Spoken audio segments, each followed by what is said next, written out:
안녕하세요. 백두산 금융연구소의 백두산입니다. 1월 13일 수요일 밤 9시 17분입니다. 지금 저기 누워서 이렇게 코 골면서 자는 강아지 얘는 가희인데요. 어제 밤에 이제 자고 있는데 지 혼자 벌떡 일어나더니 일어나갖고 토하고 설사하고 막 그러길래 상태가 조금 안 좋아 보여서 병원 가서 약 먹고 그렇게 하니까 좀 좋아 보여요. 지금 이렇게 자고 있습니다. 걱정해 주셔서 감사하고, 아마 제 생각엔 날씨 추워서 이번에 진짜 겁나게 추웠잖아요. 이번에 진짜 제가 지금 대전에 있는데 대전에서도 귀가 시릴 정도로 오래간만에 날씨가 추웠는데, 얘도 나이 많은 강아지다 보니까 날씨 추워서 그런 것이 아닌가라는 생각을 조심스럽게 해봅니다. 자, 하여튼 신경 써주셔서 감사하고요. 아무튼 오늘 주식시장 이야기를 좀 해보자면은, 이 결과적으로 어제가 화요일이었고 오늘이 수요일이었는데, 만기주 들어와서 결과적으로 각종 기대감만 높아지고 있지 결과적으로 옆으로만 기어가고 있다는 게 지금 현재 만기주의 흐름입니다. 가만히 보시면요, 이 월요일이죠. 1월 11일 날이 월요일, 화요일, 수요일 지금 3거래일째 흘렀는데, 위쪽으로 기대감 잔뜩 주고 나서 실망시키고, 12일 날은 아래쪽으로 기대감 잔뜩 주고 실망시키고, 그리고 다시 오늘 위쪽으로 기대감 좀 주다가 실망시켰죠. 결과적으로 이게 그건 것 같아요. 제가 지난주에 말씀드린 게 결과적으로 그 내용이거든요. 지금 이게 변동성 지수를 보시면은 시장 변동성이 너무나 확대가 되어 있는 상황이다 라는 얘기입니다. 이 변동성이 너무 확대되어 있다는 얘기는 옵션이 좌우로 비싸다는 얘기고, 옵션이 너무나 비싸다라는 이야기를 계속 드리고 있고, 그렇기 때문에 옵션 매수 포지션들보다는 그러니까 옵션 매수 포지션들은 그래서 만기주에 특히 조심하셔야 된다는 이야기를 제가 그래서 드렸던 거죠. 그래서 실제로 이렇게 오늘 보시면은 이 프리미엄이 정말 무시무시하게 감소가 되고 있습니다. 요날 1월 11일 날 변동성 지수가 22%, 25% 가까이 올라갔는데 오늘 8% 폭락하면서 이렇게, 그러니까 결과적으로 양쪽 다 콜풋 양쪽 다 죽였다는 얘기예요. 지수는 박스권 딱 이렇게 가둬놓고 이 비싼 옵션들만 프리미엄을 쏙쏙 빼먹었다는 얘기입니다. 세력들이요. 결과적으로 이렇게 보시면 오늘 재밌는 게, 지수가 1포인트 상승 마감했음에도 불구하고 근데도 콜옵션이 반토막 났죠. 보시다시피 이런 일이 왜 일어난다? 옵션이 더럽게 비싸서 일어난다. 방향성 맞춰도 까이는 겁니다. 그죠? 예를 들어 오늘, 그러니까 어제 샀던 분들 생각해 보시라고요. 어제 종가에 비해서 1포인트 선물이 올랐는데도 불구하고 계좌가 반토막 난다고요. 그러니까 이런 일들이 옵션이 너무 비싸서 일어난다. 옵션이 너무 비쌌기 때문에 매수 포지션들은 주의해야 되지 않겠냐라는 이야기를 지난주 드렸던 거고, 아무튼 옵션이 비쌌던 거에 포커스를 맞춰서, 옵션이 비쌌던 것과 이번 주가 만기주라는 사실에 포커스를 맞춰서 그런 이야기를 드렸는데, 그래서 하여튼 어떤 큰 대박 없이 기대감만 잔뜩 준 채로 쪽박만 지금 계속 3거래일째 주고 있는 그런 상황이 연출이 되고 있습니다. 물론 모르죠. 이러다가 이제 내일 한번 빵 터트려 줄지 그건 알 수 없는 건데, 하여튼 현재까지는 그런 모습이 진행되고 있다라는 겁니다.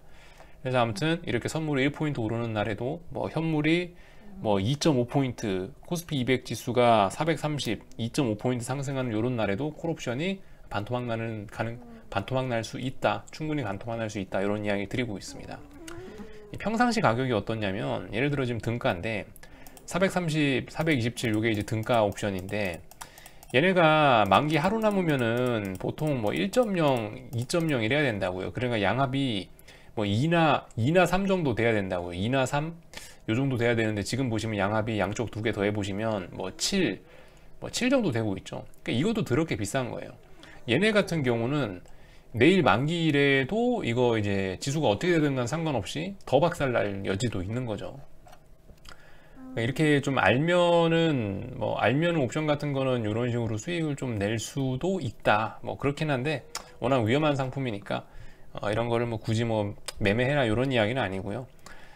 저도 이거 하다 깡통을 한번 찼었던 사람이기 때문에 이거에 대한 위험성은 잘 알고 있고, 여러분들 이거 되게 위험한 상품이니까 하지 마세요 라고 이야기를 많이 드리고 있습니다. 명확하게 알아도 좀 벌기 힘들고 그렇다라는 겁니다. 자, 아무튼 그래서 이런 이야기는 좀 그만하고, 제가 또 어제 외국인이 옵션 콜옵션 1,300억 매수했네 이런 이야기를 좀 길게 해서 그런지 모르겠는데, 오늘 그 부분에 관해서 연구하시는 분들이 사실 많이 보이더라고요. 연구하는 거 좋긴 좋은데, 사실 이제 이 주식시장의 이런 문제점들이 뭐냐면은, 그런 재밌는 변수들을 분석을 해 가다 보면은 결론이 안 나는 경우가 되게 많다는 겁니다. 그래서 다 몰라도 돼요, 그죠? 다 몰라도 돼요. 그 주식시장에 다양한 변수들이 있지만 그 모든 것을 다 알지 못해도 어쨌든 뭐 매매하고 이런 데 문제가 없습니다. 저는 그래서 이렇게 생각하거든요.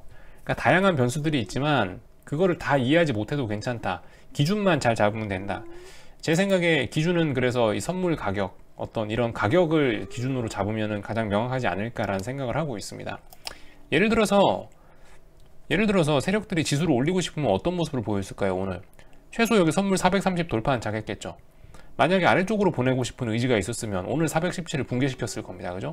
근데 어쨌든 뭐 이거래일째 옆으로 기어가고만 있으니까 아직까지 뭐 특별히 뭘 하고 싶은 의지는 없다, 뭐 이렇게 볼 수도 있는 거 아닙니까? 그죠? 그러니까 아무것도 안 하면 되는 거고, 예를 들어서 돌파 한 착 했다 그럼 위로 따라가시든가, 뭐 붕괴시켰다 그럼 아래로 따라가시든가. 그래서 다양한 변수들이 있지만 어떤 가격의 지지와 붕괴, 이런 거를 딱 기준으로 잡고 시장을 보시는 게 가장 편리하지 않을까라는 뭐 이야기 정도 드리도록 하겠습니다.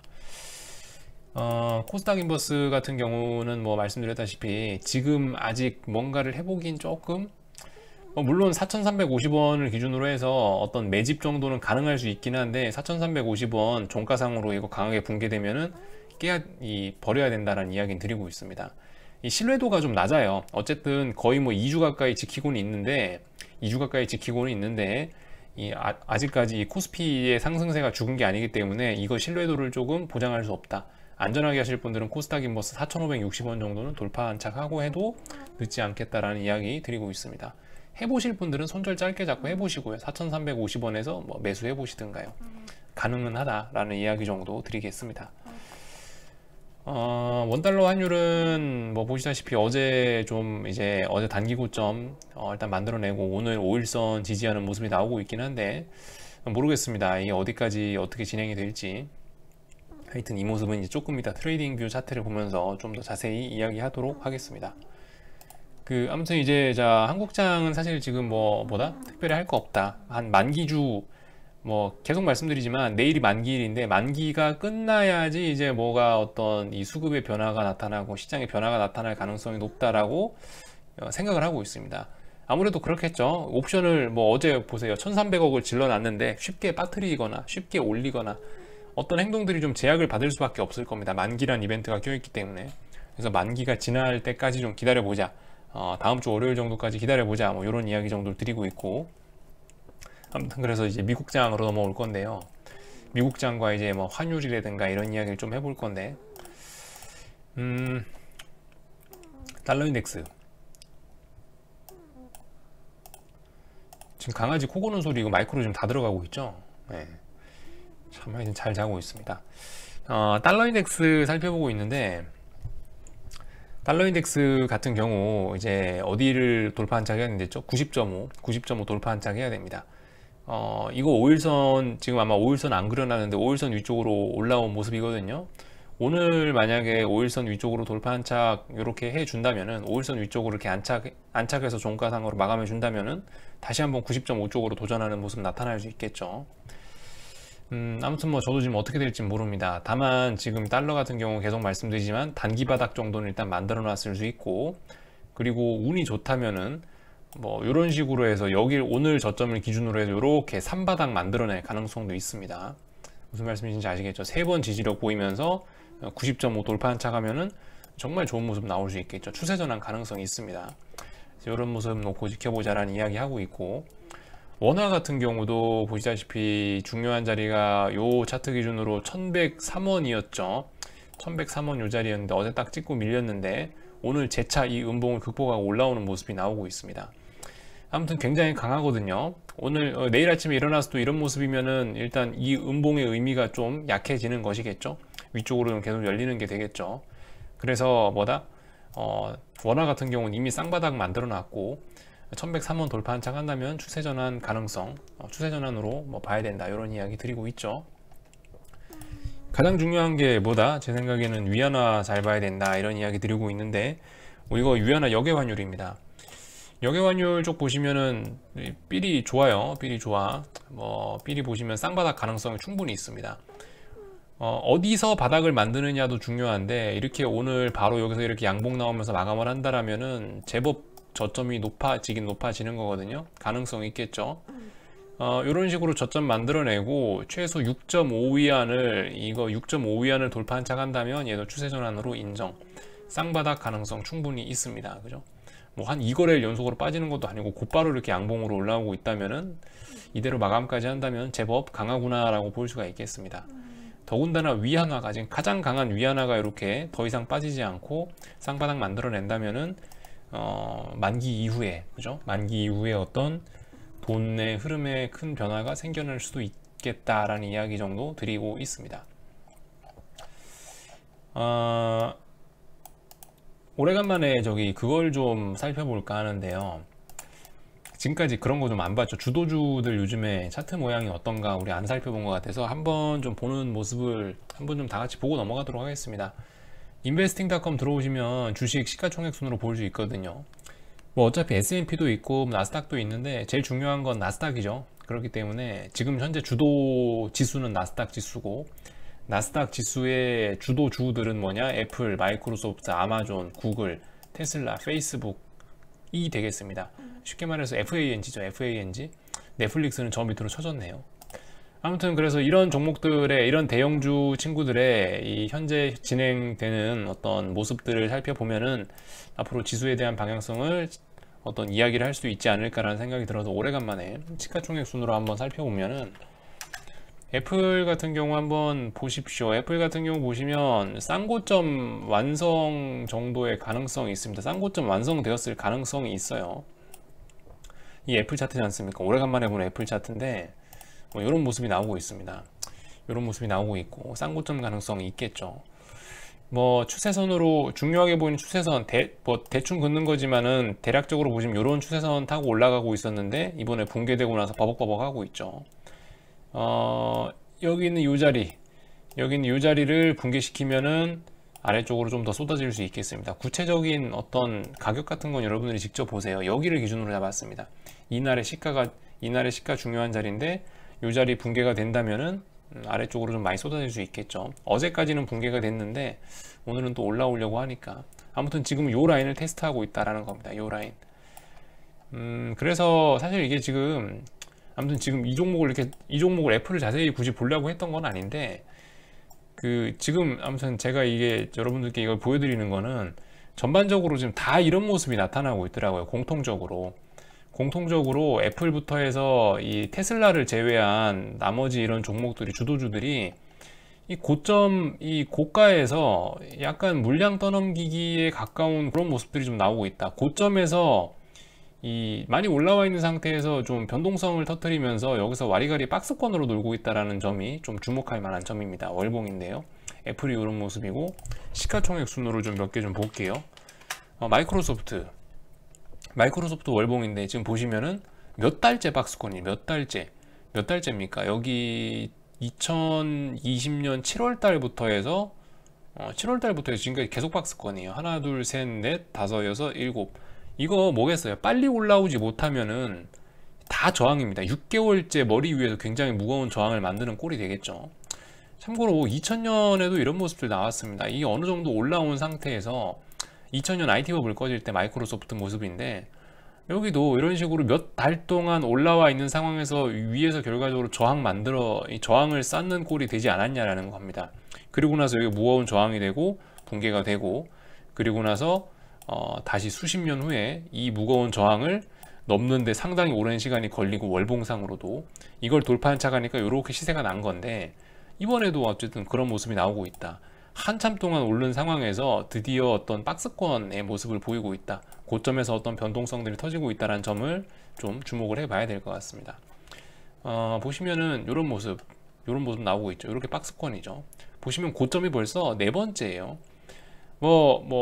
쌍고점, 삼산 이런 것도 좋지만 이거는 뭐 자그마치 지금 고점을 네 번째 테스트하고 나서 밀리는 모습들이 나오고 있습니다.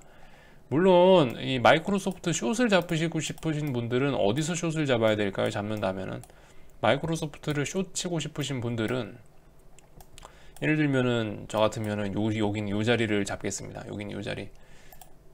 요날 고점 있죠. 6월 10일 날 나왔던 고점, 작년 6월 10일 날 나왔던 고점 자리를 기준으로 해서 이거를 붕괴시키게 되면은 넥라인 붕괴로 인정해서 이 밑에서부터는 완벽한 뭐 어떤 하방의 구간이라고 보고 접근을 하고 싶습니다. 저 같으면은 뭐 그렇게 할 것 같아요. 자신 있으신 분들은 뭐 아무 때나 이 위에 이런 데서 뭐 누적으로 잡으시든지 그건 알아서 하시는데, 아무튼 뭐 넥라인이라고 한다면 여기 정도를 넥라인으로 생각하고 여기가 이제 붕괴가 돼 버린다면 목이 날아간 걸로 보는 게 좋지 않겠냐라는 이야기 드리는 거죠. 아무튼 마이크로소프트 같은 경우도 그렇고요. 전반적으로 좀 한번 보자고 했죠. 이거 아마존인데 시가총액 3등인 아마존인데요. 이 친구도 보시다시피 한 2020년 7월 정도부터 해서 계속 박스입니다. 그죠? 얘도 고점 하나, 둘, 셋, 넷, 다섯 번째 지금 어떤 그 고점에 대한 저항을 누적하고 있는 모습이고, 얘도 최근에 어떤 추세선은 살짝 깼죠. 추세선 살짝 깬 모습이고, 얘도 붕괴시킨다면 어디를 붕괴시켜야 숏을 칠 수 있을까요? 여기 기준이겠죠. 7월 1일 날의 종가 기준으로 해서 이거 붕괴시키면 얘도 목이 날아가는 거죠. 얘도 날아가는 거죠. 이 밑에는 어떤 하방이 자신 있는 구간들이라고 보면 뭐 될 것 같습니다. 위에는 머리, 여기가 목이겠죠. 근데 목이 붕괴가 되면은 죽을 수밖에 없다. 뭐 이런 거. 아마존 같은 경우도 그래서 지금 월봉 단위로 보시면은 결과적으로 이 고점에서 몇 달째 박스권을 계속 얘도 만들고 있지 않냐, 머리 위에 저항 쌓는 것이 아니냐라는 생각, 그런 아이디어를 좀 볼 수가 있을 거고, 뭐 2000년대에도 뭐 그랬죠. 2000년대에도 뭐 그런 모습들 다 똑같습니다.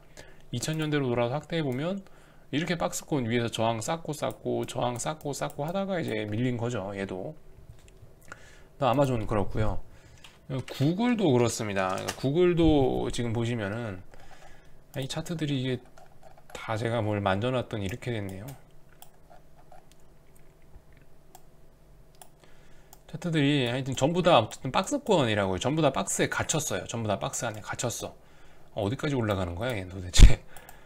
예, 이 보시면은 얘도 구글 같은 경우도 지금 이제 얘는 그나마 좀 상황이 나은데 얘도 뭐 좀 길게 보면은 뭐 최소한 뭐 작년 9월부터 박스권, 좀 짧게 보면은 최근 3개월 박스권 이렇게 볼 수 있겠죠.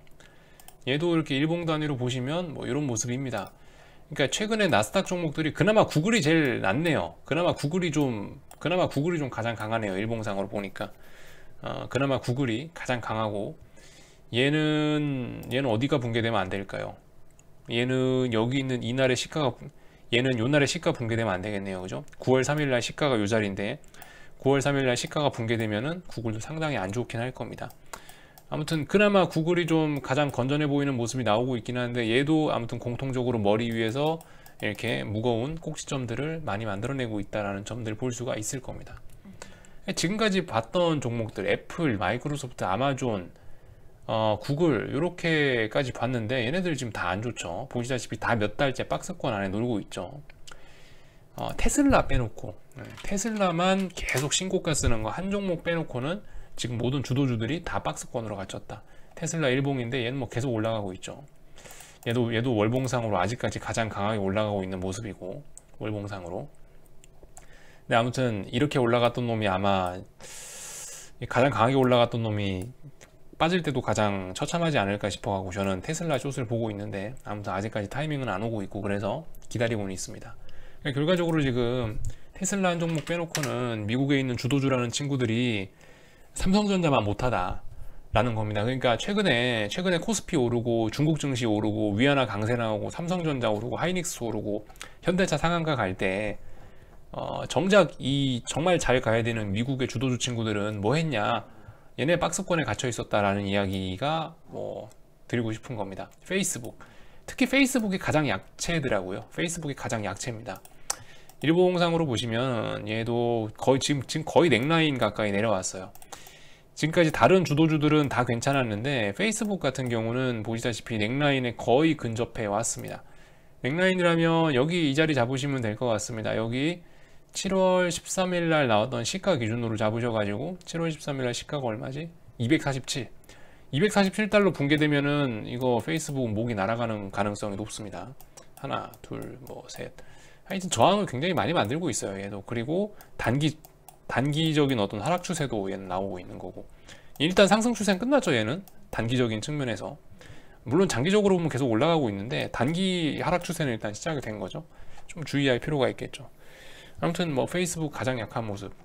결과적으로 요즘에 나스닥하고 S&P가 올라가고 있는데 이 주도주들은 다 박스권에 갇혀 있는데 왜 S&P하고 나스닥은 이렇게 강하지라는 생각을 저도 좀 약간 해보긴 해봤었는데 보니까 테슬라 빨이지 않나라는 생각을 하고 있습니다. 테슬라가 이 시장 분위기를 끌고 올라가면서 지수의 방향성을 살짝 위쪽으로 끌고 가고 있지 않나라고 생각을 하고는 있는데, 그러니까 더 위험한 거죠. 지금 보시다시피 몇 종목 봤죠? 애플, 마이크로소프트, 아마존, 구글, 테슬라, 페이스북까지 6개 나스닥에서 가장 덩치 큰 6종목 봤는데, 이 중에서 지금 테슬라 하나 빼놓고는 다 고점이 최소 4개, 고점 테스트 4번 하고 나서 비리비리 하거나, 일부 종목은 단기 하락 추세까지 만들어 놨거나, 일부 종목은 그죠, 페이스북 같은 경우는 지금 그 넥라인까지 위협하고 있거나 이런 모습들이 나오고 있다라는 겁니다. 그런 상황에서 테슬라만 어떻게 된다라고 하면, 그래서 테슬라만 잘 보고 있으면은 이 시장이 자빠지는 것도 잡아낼 수 있지 않을까라고 이렇게 생각을 하고 있는 거죠. 그렇게 해서 열심히 보고 있는 거고. 아무튼 뭐 미국 주식 뭐 하면 될까요? 지금까지 제 생각엔 아무것도 하면은 안 될 것 같습니다. 너무 뭐가 좀 깨림직합니다. 좀 지금 주식은 잘못 사면은, 잘못 샀다가 잘못 물리면은 탈출하기가 어려울 수 있겠죠. 물론 손절 잘하시고 매매 잘하시는 분들은 하시면 되는데, 아무튼 좀 위험한 자리가 아니냐 이런 이야기 정도 드리고 있고요. 말씀드렸죠. S&P 어디 붕괴되면 하자, 3665 안전하게 거기 정도 붕괴되면 하자라는 게 공식적인 저의 생각이고요. 물론 뭐 취향에 따라서 나는 뭐 S&P가 여기 이날의 시가 1월 7일날의 종가를 붕괴시키는 상황이면은 난 해보겠다, 괜찮습니다. 만약에 오늘 종가가 이렇게 된다, 오늘 내일 아침에 일어났는데 이런 그림이다, 그럼 4거래일 동안 저항 누적하고 밀린 꼴이 되죠. 뭔가 해볼 수 있는 근거가 될 수도 있습니다. 그렇지만 요즘 워낙 강한 시장이니까 뭐 이런 거 보고 들어가기보단 최소 뭐 넥라인 정도나 뭐 아니면 좀 더 중요한 라인들을 뭐 붕괴시킨 다음에 들어가는 게 더 좋지 않겠냐라고 뭐 이런 식으로 이야기는 드리고 있습니다. 나스닥은 그 숫자를 12,450 뭐 이렇게 잡아드리고 있고요. 그런 기준은, 아무튼 매매 기준은 본인들이 직접 잡아서 하시고, 아무튼 아직까지 뭘 할 때는 아니다, 그죠? 미국 주식도 뭘 할 때는 아니다. 그래서 이래저래 좀 오래간만에 좀 미국 주도주들 좀 살펴봤고요. 하여튼 뭐 그래서 그리 멀지는 않았다 뭐 이런 이야기를 이제 요 며칠 전부터 슬슬 뭐 드리고 있죠. 그러니까 1월달 중에 고점이 나오지 않을까라는 생각을 조심스럽게 뭐 해보고는 있습니다. 말씀드렸다시피 이거는 1월달 중에 고점이 나올 수 있겠다라는 건 이제 어디까지나 뭐 저의 생각일 뿐인 거고, 믿지 마세요 라고 이야기 드렸죠. 참고만 하세요. 아, 저놈은 저렇게 생각하는구나 라고 참고만 하시면 될 것 같고. 그래서 아무튼 오늘 이렇게 좀 진행을 해봤습니다. 궁금한 거는 리플 남겨주시고요. 여기쯤에서 마치도록 하겠습니다. 가이야, 야, 네, 잔다고 일어날 생각이 없나 봅니다. 하여튼 여기서 마치도록 할게요. 내일 아침에 뵙도록 하겠습니다.